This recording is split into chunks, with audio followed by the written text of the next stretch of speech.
Hello, my lovely little gemstones, it's Afira, and welcome back to Fluffuary, a month-long event dedicated to standard-side ships of all kinds. This is day 23, my favorite Roman ship, and for this day I have chosen Anaroyality. The title is Guardians of Light and Shadow, and the summary: Prince Roman is sick of being cooped up in the castle, and he sneaks out to go for a ride in the woods where there's some unsavory people waiting for him. Thankfully, his guards are never too far behind him. Roman peeked around the corner, holding the bottom of his cloak so it wouldn't billow around him. He was trying to sneak out through a rarely used servant hallway, but he wouldn't get careless. The prince hadn't been outside for more than a few minutes in weeks, and he was going stir-crazy. It had been a tough task to ditch his bodyguards. Virgil specifically had an uncanny ability to follow him as close as a shadow, but he'd managed to lose him while he was distracted talking to his brother's guards. Roman sighed, turning the corner and immediately slamming into someone, sending them both onto the ground. The prince looked up anxiously, worried that he'd been found out. He let out a silent breath when it was a young servant girl instead, one he knew he could trust. "Oh, I'm so sorry, Annie. I didn't hear you coming." He quickly got to his feet and offered her a hand. Annie shook her head, taking his hand and graciously rising to her feet, brushing her skirts out. No, it's my fault for not looking where I was going. I'm sorry, Your Highness." Her voice was small, and she kept her head down like he was going to shout at her. Roman waved his hands in the air quickly, touching her arm so she would meet his eyes. "No, it's my fault because I shouldn't even be here. I'm going for a little ride, so if you see my guards, you didn't see me, okay?" Annie nodded slowly. "But what if you get in trouble, Your Highness? The woods are dangerous. That's what everyone says." Roman patted the sheath at his side confidently. "I can protect myself. Don't you worry your pretty little head about it." She waved him off as he headed to the stables. Annie worked in the kitchens, and she always snuck him little treats when he went in there late at night. She wasn't very talkative, so he knew she would keep quiet about seeing him like he'd asked. All he wanted was to take a ride through the woods, feel the wind in his hair, and get away from his responsibilities. Ever since he and his brother had turned 18, they had been expected to attend the same boring meetings that their mother had taken care of previously. Hearings from the noble families, petitions from the common people, overseeing trade with the neighboring kingdoms. Things that were important, but utterly mind-numbing. He blew a strand of hair from his face, ducking into the stables and into the stall with his horse, Spirit. She was a beautiful creature, fast and intelligent, and named for her free spirit and attitude, which he loved. The horse nickered as he approached, and she tossed her head in annoyance. Roman snickered quietly, running his hand through her mane. "I know, I'm sorry, girl. Mother's refused to let me leave the castle all week. I had to sneak out to see you, but I'm here now. Are you ready to go for a run?" Spirit stomped the ground, and Roman took that as a yes. He quickly saddled her, leading her outside and hopping on, letting her run at her own pace. She took off the moment she hit the path, hooves pounding on the dirt and mane flying. Roman let out a laugh of delight, his cloak billowing behind him in the wind. This was true freedom. This was what he had been missing. He felt a little frustration at his mother bubble up. She'd kept him inside when the weather was absolutely perfect for a long run like this. He went deeper into the forest, slowing Spirit to a more sustainable pace. She could run for a long time, but he would feel terrible if she ran herself into the ground before they got back to the castle. She seemed content with the slower pace for a while, but then Spirit started pulling on the reins, and Roman had to yank her back. "What's wrong, Spirit?" Roman asked when she kept tugging and tossing her head. He glanced up to survey the surrounding trees, looking for movement, her eyes staring from the brush. Was she reacting to a predator of some kind? But there didn't seem to be anything around.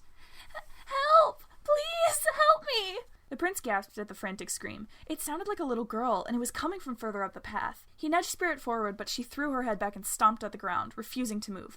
"What's wrong? Come on, let's go see if we can help!" She kept fighting him, so Roman dismounted instead and ran up to where the path forked. Once he got there, he found a young girl laying on the path, with her hand hovering over a dark red stain on her stomach. She couldn't be older than 9 or 10, and yet it looked like she'd been attacked by someone and left for dead. He took a knee beside her, his hands hovering as he wasn't sure what he could do without hurting you. "Are you all right? What happened?" She sniffed, looking at him with tear-filled eyes. "The bandits, they hurt my mommy and daddy, and then they hurt me, but I ran away." Roman swallowed. He knew there were some bandit groups that lived in the dense woods, but he'd never come across a scene like this. Do you need bandages? How can I help?" The little girl's lip quivered, and she stifled a sob. "I want to go home." My horse is just down the path that way. Let me take you back to the castle." Her eyes lit up at that. "The castle? Are you a prince? Does that mean I get to be a princess?" Roman laughed, helping her up. "I am. My name is Prince Roman, and we'll make sure to treat you like a princess," he told her, noticing that her legs were shaking. "Can you walk? Do you need me to carry you?" She nodded slowly, and he allowed her to climb onto his back, hooking her arms tightly around his neck. Her tight grip hit against his windpipe, and he coughed a little. "Don't choke me."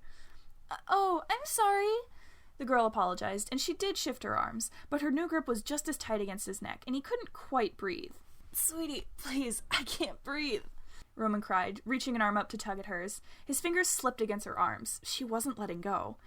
That's okay. Maybe you should just take a nap, little prince. A different voice came from behind him. He tried to turn around, but his vision was blurring from his lack of air, and all at once it went to black, and Roman collapsed on the dirt path. He awoke to hushed voices and shuffling footsteps. Roman's head ached, and when he opened his eyes, he could only see blurred streaks of color. It was evening, if the red-orange light streaming through the trees was anything to go by. It made the shadows long, stretching across the campsite he was facing. Roman was tied up, his hands and feet bound in a gag tied tightly around his mouth.